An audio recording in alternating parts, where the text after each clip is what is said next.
Hello, my beautiful co-creators. I'm here in beautiful Santa Fe, New Mexico with absolutely delightful Maud Sejournant. That is so good to see in person. Too good. And this is part of the Juicy Living Tour, which is actually a 12-month tour across the US where I'm interviewing some of the most amazing, inspirational people all around the world. And today, as I said, I'm with Maud Sejournant, that is a coach, an author, and a person with a very unique and special story that I would like to start this interview with. If you can tell us how did you land it in Santa Fe, actually, out of anywhere? Well, it's a big topic for all the Santa Feans. They all arrived with an incredible story. So I am one of them, and actually it's been now 25 years I've been here. And well, I lived in France. I was born in Paris, lived in France. And at the age of 27, I left everything, my job, family, etc. And I went on a small sailing boat to cross the Atlantic Ocean. It was always a dream. You talk about dream, making your dream come true. Well, that was my dream. Nice. So I met a man who had the boat, and I went with him, and we spent some time there. And I spent then 10 years in a little island in the Caribbean. And one day a friend from there said, "Oh, I'm going to Santa Fe. Why don't you come and go?" I said, "Oh, why not? It's a good idea." And when I arrived here, it was the place. I was completely struck. There's something here, huh? There is something here. What is that something? Well, I think it's the power of the land. The land, people say that after the break of a big volcano behind us here in the mountains, the lava went, and this beautiful black, what is called this matter that is... the lava? The lava, which makes like glass. And it makes a beautiful reverberating place under the earth. And people say this is the place where they can have all their emotion, all their story come up to their own surface because it's reverberated by the earth. So that's an explanation. And also the story of so many people having lived here for thousands of years. Well, there seems to be also a truth and authenticity, a certain way of being real compared to other places. Yeah, it's relaxed, it's real, as you said, because people live very close to the earth, to the ground. They have little gardens. No high buildings. No high buildings, no big fuss, no social look and appearance. Everybody's pretty much, connected. And you chose to live in a community here? Yes, also I am in a co-housing community, and there are now a few in America. And actually we are here in the first one that was designed in New Mexico. And I've been here 18 years in this community. So you've learned and you teach from many different kind of teachings. What do all those teachings have in common, and what are those teachings? Because I know you studied with Don Miguel Ruiz, so it's more the Toltec tradition, and you studied Buddhism, and what did all of that brought to you? Well, the point, you said the very important thing, what did it bring to me? Because any teaching has to bring a transformation, has to be integrated in the heart, in the being. And so it's no more knowledge that is outside, that is in a book, but it's something you are. You have swallowed it. You know, the story of Job being swallowed by the whale. It's this idea, you know, you have been swallowed by the wisdom, by the teaching itself, and then you become it. So for me, there is no other way to be a teacher or transmitter of information if not living it. And what do all those traditions have in common, all those teachings that you've studied? What do they have? What do they have in common? I think they have the respecting the earth, the beings on this earth, and oneself, of course. And they have also in common love, acceptance of the moment and what is. Love and respect, I think it's a common thread. So how can we go beyond those limiting beliefs that we have about ourselves, or some things that are limiting us to live our full potential, to live a juicy life? Juicy life. Well, to have a juicy life is to be free, because you don't feel you have to do this or that, not to hurt others, or that to be judged by others. That is very limiting. So when you do your own work of transformation, of getting free, like Don Miguel has taught us, to be free of our conditioning, then you can do whatever you want, always with the idea of respect, love, and giving service also. You feel you want to give and share the best of yourself. Is there some daily practices that you have to live a juicy life, to start off the day and to set yourself free? Actually, since you mentioned that, in my little house here, I have the chance to be able to see where the sun rises every day. So every day I get up very early, and every day my practice is definitely to greet the sun and to feel the joy of having this warmth, this light that will accompany our day.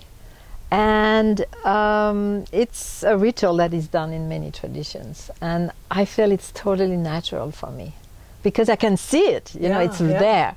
And that's what I like about Santa Fe. We all can live in places where you are still in relation with this. Look at this huge sky. There are those beautiful formations of clouds sometimes. You can see the stars at night. There is not too much light, you know. So we can be, you know, it's but nature reminds us. That's what's great here, is that it feels that nature is always present, and is even the color of the houses, everything. Like this wall is pretty much true. So you're very much, nature reminds you of your greatness. Absolutely. And that's how you start your day. Absolutely. Yeah. This is the base for me. Yeah. And then during the day, if you get hooked up, what do you do? If there is something that comes up? Breathing is always a good thing. Or going out and breathe out, you know, and breathe the sky, breathe the earth, connect with a tree. I've planted a few trees in my garden and see how they are doing. Or because we're right now in Maud Sejournant's Zen garden, which is absolutely beautiful. Well, the Zen allows you to have not too many plants, which the Southwest requires. You know, we cannot have lush things, and the rocks can have a good talk to us. So I think it works well here. So I love when you talk about rituals, because I really believe too that this is a time right now where we need to bring the ancient, the ancestors. How do you see rituals? Is there a particular rituals that you recommend, or what is your perspective on rituals? And does that has anything to do with shamanism? Because I know you've part of that. I think always we have to think what works for us. And everybody has different ways and different tradition, different histories. So you have to find something that works for you. And as I said, my first one is greeting the sun. And I also have the chance to be able to see it setting down behind the horizon. So I am reminded, okay, that's the end of the day. There is a cycle that is finished. It's the idea of cycles, you know, like seasons. You know, all the tribes, traditional tribes have always festivals in relation to seasons to honor the cycles of life. So it's the idea of cycle and refining that pace and going with the with the universe, with nature, blending into it. Yes, and doing different things at different times because of the season, you know. So in winter, you know, I gave you a tea with ginger to warm your belly, because it's the time. But in summer I would give you something cooling with maybe mint or something. And so always honor what is there, the time, and be in sync with that. Versus in big cities, you know, in our concrete surrounding, we don't pay attention to that anymore. So would you say that the ritual is kind of honoring the God side, or our goddess, or our divine self, and bringing it to life so that it can shine during the day? Oh, I love your definition. I love that. And it's the ideas about aligning our different selves, like or physical, or emotional, or mental, or spiritual, and make them go together, like aligning them. So you have the intention to honor, that time of the day, or that season, and then with your heart and all your emotion, you go, oh yeah, let's do it. Oh yeah, I like that, you know, and put yourself in it, and then do a little gesture. It doesn't need to be 2-hour ceremonies with all kind of thing. It can be something so simple, just a little gesture, a minute of silence, or looking at something, that a tree that changes, you know, looking at the buds when they come out, looking at the leaves, looking at all the different changes of nature is my ritual. And what is your relationship to time? How do you see time? Time? Yeah. Because some people feel... What is time? Yeah, exactly. Because sometimes when we hear, you know, we have to do rituals and take the time and do this, some people feel there's not enough time. And how do you see time? What is your relationship with time? Well, it's not a matter of length of time, because we have a saying that all power is in the moment of now. So since it's in the moment of now, it can be 10 seconds. Who has not 10 seconds? Because if you are totally in these 10 seconds, having a clear intention, bringing your heart, doing a little something simple, this is it. You don't need more. So time, you know, it's like an accordion. Yeah. We can have it if we want to. And I was going to ask you about your teaching with Don Miguel Ruiz. So now you teach? You're one of the... I have known him for a long time. Actually, he lived in Santa Fe a long time ago. But he had allergies, and I think it didn't work for him very well, so he moved out. But I knew him before he put out his books. And I thought he was a wonderful, extremely loving man, and I was very struck by him.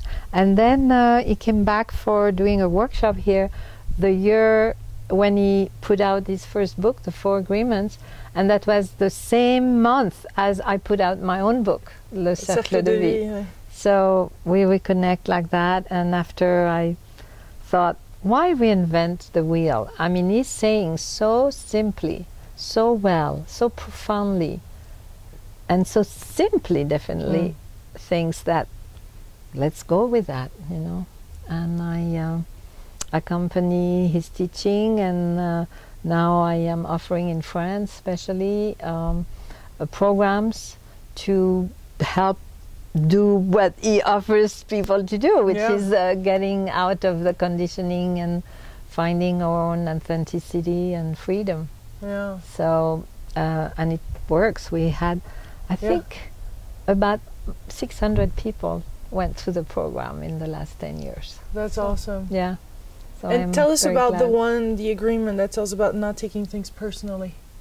Not taking things personally. This is the most freeing one, I think, because you cut. You know, it's interesting as you asked that.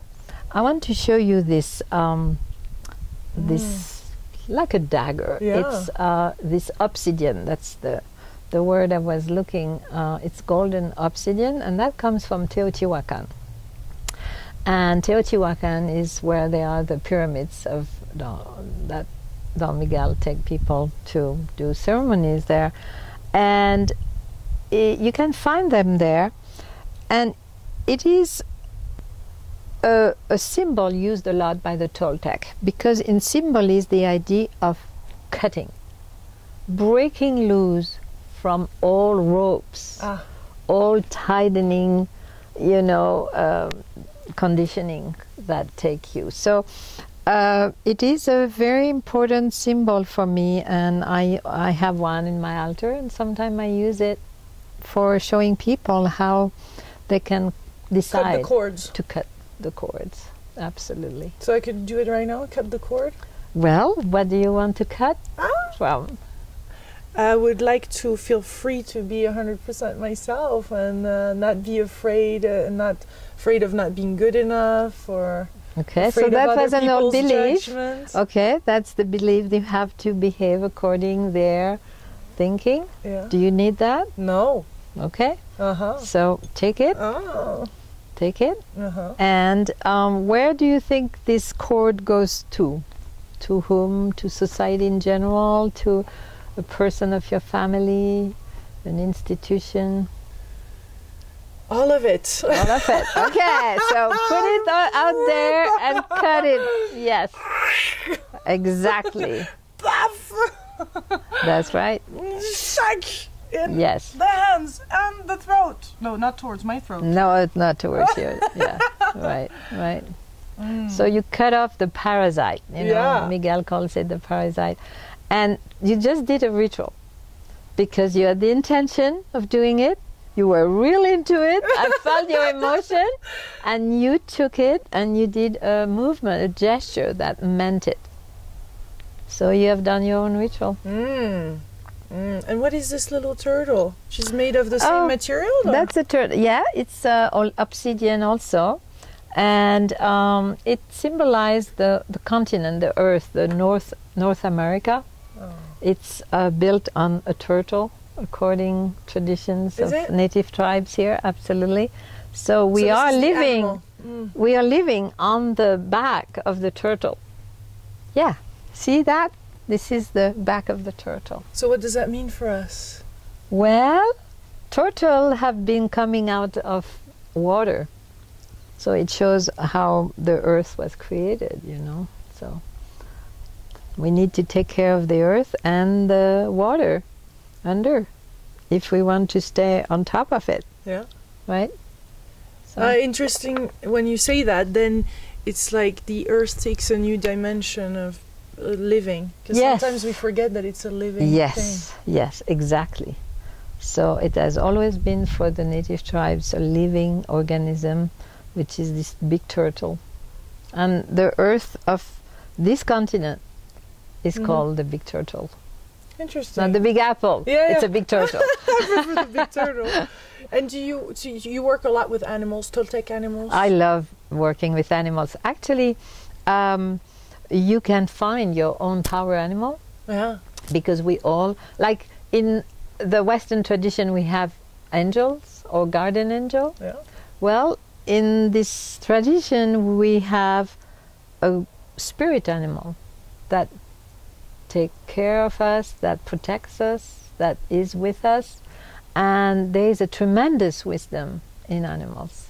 And for years and years, I have taught people how to find their power animals in a shamanic journey. Oh, It's yeah. there. They have been with you all your life. Yeah. It's just that you forgot to say, hey, where are you, my power animal? I want to meet you, you know? Oh, and this is a good place probably to meet that animal, isn't it? Yeah, you can do that. So what animal are you? Well, You have few? okay, that's a very interesting point because in the old time, people were more one-sided. They had one role in society. They had one function all their life. You know, they didn't change job 10 times in their life. So they would have one because they were themselves the whole life. Now we have more facets. We change, we evolve in our own life. And sometimes different animals accompany those different changes and or evolution. So we can have several actually. And if people ask you that, well, you can answer what it is if you feel to, or you can decide to keep it for yourself because it's a very sacred part of yourself, and it's not something you want just to spread around. But that's something that you teach too, is to really keep our own space. Huh? It's important to have our own sacred space, our intimate, like keep it... Right, to keep our juice. You know, we talk about living juice, right? Well, this juice, like when you do cooking, and I'm French, so I know how to cook. When you cook, things have to simmer in their juice, and the aroma stay, and it's there and marinate. If you open too often the lid, it all goes away, the moisture goes away, and then finally there's not much left. So you have to learn how to keep that, to continue to grow inside your own substance, I would say, and use it when it's appropriate, but not brag around with it or just throw it around. Because right now we're a society, and you know, that shares a lot through Facebook, through Twitter, through YouTube, and I'm one of them. And part of that, I think, is useful to the growth and to the evolution of humanity, to share ourselves and to open ourselves. But yeah, it's about balance, isn't it? Yeah, I think so. Personally, I've chosen, because I have no time, to not be on these sites. And you are now? Now in a setup. Okay. But I don't do it for myself, you know, because I have no time to spread. I think I want to go deeper, because the deeper I go with myself, the more richness I have to offer to others. So that's my point of view. Beautiful. Is there a last message or something that you want to leave people with so that they can live a juicy life? Oh, to live a juicy life. That inspires you more. I can see that. It's really knowing that we are free, and we are children of the sun and the earth, and we are here to enjoy ourselves. We are here to be happy. We are here to use our body in the best possible way, to connect with other people, to know friendship, love, and to be very respectful to, you know, others and nature, and but enjoy, you know, be happy. Buddhist says that, be happy, and I say, be happy. You are here for that. Thank you, Maude. Thank you, Lilou. Thank you so much. And you can find many, many more interviews on Juicy Living, juicylivingtour.com. Thank you so much, Maude. Thank you, and have a great trip on your tour. Yeah, Thank you. Wonderful.